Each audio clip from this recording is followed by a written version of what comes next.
Hey everybody, how you doing? Dash and Dave here again. This is an open letter to Doordash CEO Tony Shu. This is in regards to my most recent video where I kind of document the food waste that is connected to the delivery gig service industry. With you, Tony, and Doordash being the number one player, 60% of the market in the delivery gig game, it stands to reason that Doordash is responsible for a majority of the food waste in the delivery gig economy. That happens. You know, you're never going to get down to zero, but I think you can make it better. And like I said in my video, when this hits, it's going to hit big when somebody crunches the numbers nationally and annually, how much food is thrown away. And we're going to be honest here, a great deal of that from your platform, Doordash, that I love and I use every day, is no tippers and low tippers. We need to fix that. You have taken some proactive stances in the past. There's at least 3 programs going on that I'll talk about in just a second here, where you address this issue specifically. And you know, you're surrounded by people smarter than me. A couple of them might have seen this already and said, Tony, don't worry about it. If it makes the news, it's going to last for 2 days, and then we're on to the next big story. That's possibly very true. But if you take a proactive stance on this and utilize it and use it to your benefit as being green, propaganda, advertising, whatever you want to call it, plus I think it's going to get you more revenue in the long run. And you are already taking a proactive stance on this in several different forms. The number one being, of course, Top Dasher. In order to become Top Dasher, you have to have a 70% acceptance rating. In most markets, to get to that 70% acceptance rating, you're taking a lot of low paying orders, no tip and low tip orders in order to maintain that 70% acceptance rating. That gets those low tip, no tip orders delivered at times by the Top Dashers. Now, most Top Dashers that I've talked to, both live and in person and on the internet forums and YouTube comments and all that, they don't play Top Dasher until the last week of the month in order to get their ratings up to 70% so they can be Top Dasher. So that brings the question up, is Top Dasher really worth it if people are gaming the Top Dasher, policy? And if they're not delivering those orders for 3 weeks and then they deliver them for 1 week in order to get to that 70% acceptance rating, well, the Top Dasher program is not working to get those low and no tip orders delivered. But the people that are Top Dasher are reaping the benefits, which I really personally don't think is that great. That's my opinion. So they're reaping the benefits of Top Dasher while really not performing the goals that I believe you intend with the Top Dasher program. One of the newer programs that I've heard about that I believe, again, the sole purpose is to get these low and no tip orders delivered, is where I believe you have to have a 50 or 60% acceptance rating. I'm sorry, I'm not clear on that 100%, in order to schedule out 6 days. The Top Dasher can schedule out 7 days, even though most Top Dashers don't schedule. They just dash now. So if you're at 60% acceptance rating, you can schedule out the 6 days, which is normally for everybody. It's still that case in my market. If you don't have that acceptance rating, then you're throttled back to 5 days out only. And I understand what you're doing there is it's kind of a carrot and stick game. If you can't go 6 days out on the 6th day, maybe you can't get the time slots that you want.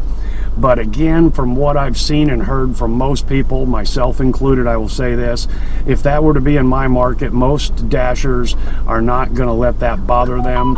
Nobody would be that concerned about that 6th day, and as it washed out and became stabilized, we just go out 5 days and schedule instead of 6. It would be a wash. It wouldn't make any difference anyway. Now, the newest one that I've heard of recently, one of the other Doordash YouTubers has it out in his market. Again, my apologies, I'm not sure if it's 50% or 60% acceptance rating. They get prioritized for higher paying orders. So that means you got to take some of the low stuff in order to get the higher stuff. Mr. Moore out there in Utah has reported that seems to be working for him in his market. That's fantastic if you're, keeping the pay up with Dashers and getting the lower paying orders delivered, and it kind of washes out as far as we're concerned for our revenue stream. That's fantastic. except that's not going to work in every market. It will not work in my market, and the reason my market's not one of the pilot programs is a college town, plenty of dashers, probably pretty heavy on dashers, and it just simply wouldn't work. Right now, I'm going to guess most of our orders are being delivered, with the exception of, maybe 50 to 100 on a week out of thousands and thousands and thousands being delivered. The problem with this program is what if everybody jumps on board, or enough of them jump on board that there's not enough high priorities to go around? Well, pretty soon it's going to crash on its face because it's not going to work as intended, and then you go back to status quo. So a lot of this, I believe, is trying to close the barn door after the horse has left. And Tony, it's time to take a proactive stance instead of a reactive stance. So a possible solution to this that I've came up with is nothing new. It's going to be a twist, though, on what's currently being done at a great many restaurants across the country. And that's mandatory tips automatically added to the bill, but with a twist. Okay, so someone's placing an order on the Doordash platform. They order $10 worth of food. They leave no tip. So a warning screen comes up at that point and says, due to your order as currently placed, we are imposing a 15% mandatory gratuity onto your order. Do you wish to continue? They either click yes or no. If they click yes, $1.50 is added on to their order as a tip.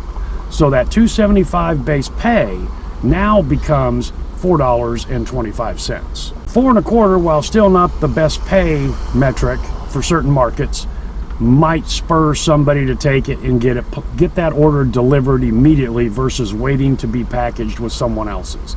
Let's just say that for whatever reason it's not picked up right away, and you stack and double it with another one. Now we're looking at $8.50 stacked order that the customer's paid for, not a dime's come out of your pocket, and those orders get delivered. Okay? Not a penny comes out of your pocket. But those orders get delivered quickly, efficiently. The customers help pay for it. You force them to, and they don't sit on a shelf and they don't get thrown away. People that place orders that meet this criteria, if you will, 15% minimum, they never see the warning screen. They don't know it existed. In fact, there'll probably be TikToks out there where someone's going, have you seen this new mandatory 15% gratuity from Doordash? That's a bunch of bullshit. Well, most of the people that order from Doordash are not ever going to see that screen and go, well, I've never seen it.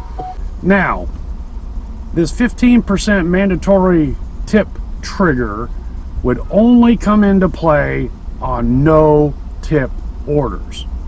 Let's just say somebody orders $35 worth of food from Chick-fil-A in my market. They're having it delivered less than 1 mile away, and they tip $2. So the base pay is $2.75. They tip $2. It's now a $4.75 order going 1 mile away, or even 4 miles away in my market.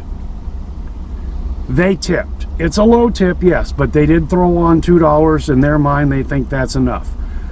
Since they tipped, the warning that your order requires 15% minimum gratuity does not come into play.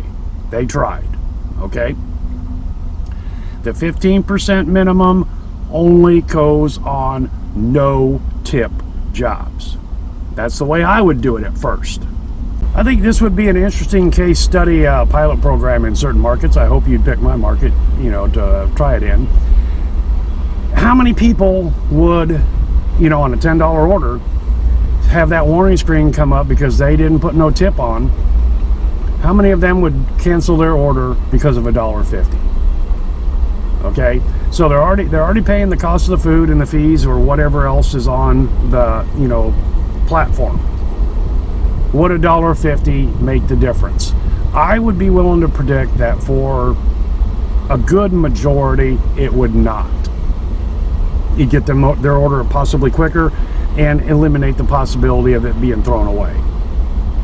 The ones that go to hell with it, cancel the order, these miserable people are the ones that don't care if the order doesn't show up anyway. And there's some of them out there that know it's a coin flip, at least, that because they're not tipping and the order's so far away, they live so far away from the merchant store or restaurant, that there's a potential that their orders are not going to show up. There's a lot of people out there that have that happen. And they don't care whether or not the order shows up or not. The orders that get thrown away never got delivered. What did they do then? Mix up a box of macaroni and cheese? They don't care that the order's not going to show up. They don't get charged, oh well, I didn't get my burrito from Pancheros today. So anyway, losing that part of your customer base is nothing but a positive. And again, when we're looking at the food waste annually, nationally, you can use this as a talking point, use this as a selling point of being green, being responsible, being proactive, and you're going to come out smelling like a rose on it. I don't think that the revenue lost from the few that are not going to press that button, oh, go ahead and put $1.50 on, is going to be that great.